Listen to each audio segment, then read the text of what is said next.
Hello, my name is Stephen Thane, the host of The Political Mechanic, a channel dedicated to understanding the principles of good government.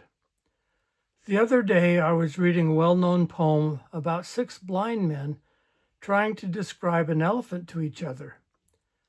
As I read it, I thought, is this the Republican Party?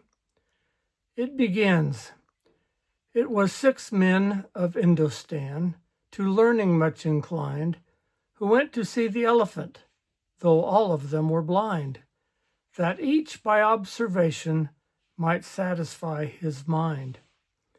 So each man approached the elephant and touched a different part. One felt the side and said it was like a wall. Another touched the tusk and said it felt like a spear. Another the trunk, which was like a snake. Another the leg, which resembled a tree. Another the ear, which reminded him of a fan.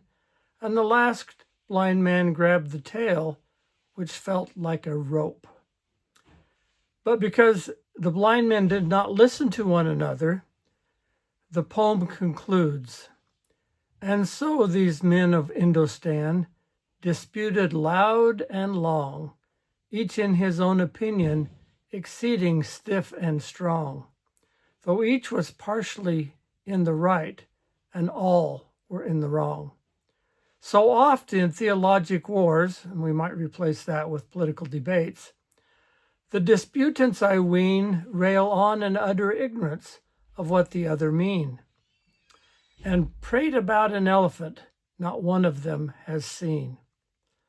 So the tragedy isn't that the men were blind, it is that they refused to learn from one another. This type of arrogant blindness leads to division. And in political economy, division leads to dysfunction and social decline. So division in the Republican Party is not just unfortunate, it is toxic to our progress as a state. So the real question isn't whether we're right, but whether we're willing to admit we might only be holding part of the truth. So it is with different wings of the Republican Party, the establishment, strong conservative, libertarian, and populist wings. Until we start believing other perspectives have value, we'll keep arguing about an elephant none of us fully sees.